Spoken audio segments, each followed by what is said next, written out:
বিকেলবেলা বাবুদের জন্য দুধ গরম করতেছি। আপনাদের ভাইয়ার জ্বর হওয়ার পরে এখন দুইটা বাচ্চারই জ্বর হয়েছে। জ্বরই যেন আমার বাসা ছাড়তে পারতেছে না। আপনাদের ভাইয়ার পরে ছোট বাবুর হয়েছিল, 2-3 দিন থাকার পরে আবার রোজের হয়েছে।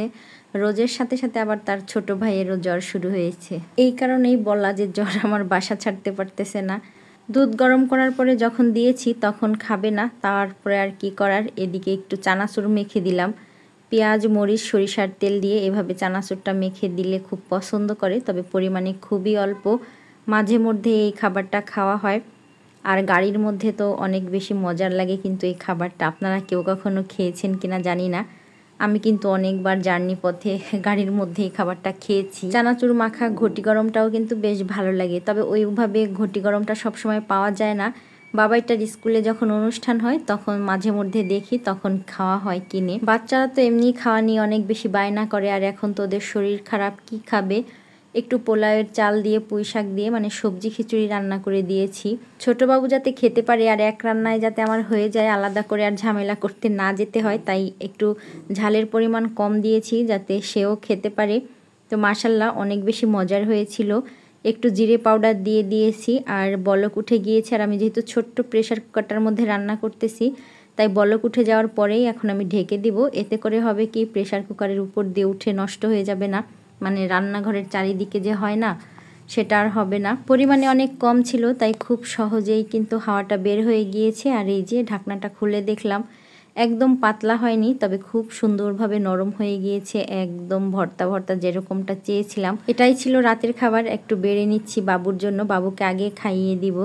তো মোটামুটি রাতের খাবার দাবার তো শেষ হয়েছে। সকালে আর কি বানাবো, সকালে একটু পরোটা ভেজে দিয়েছিলাম, সেটা খাইনি। পরবর্তীতে আবার একটু সেমাই রান্না করে দিয়েছিলাম, 2টা ব্রেড দিয়েছি, একটু খেয়েছে।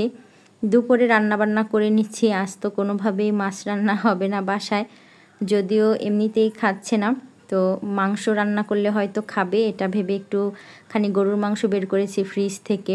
মশলা করা ছিল না, মশলা ব্লেন্ড করে নিয়েছি, একটু বেশি পরিমাণে পাতলা হয়ে গিয়েছে।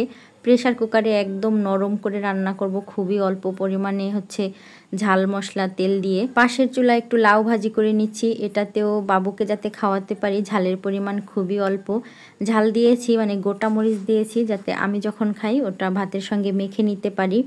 মাংসগুলো ধুয়ে পানি ঝরাতে দিয়ে দিয়েছি। পেঁপে দিয়ে মাংস রান্না করব, একটু ঝোল ঝোল করে রান্না করব। আর ওই যে বললামই তো যে ঝাল মশলা একটু কম দিয়ে রান্না করব।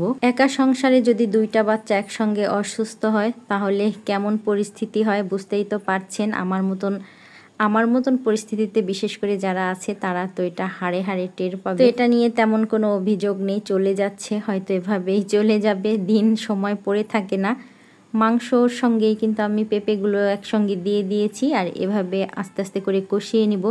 প্রেশার কুকারের মধ্যেই ঢেকে ঢেকে কষিয়ে রান্নাটা সেরে নিব। রান্নার ঝামেলা আজকে একেবারে নাই বললেই চলে। এইটুকুই ছিল দুপুরের রান্না বান্না। রান্না কম মানে বাসায় কোনো কাজের ঝামেলাই থাকে না। আজ কাটা বাছা কম ছিল বলে মনে হচ্ছে কত সহজেই দুপুরের রান্না সেরে ফেললাম, কত কম সময়ে।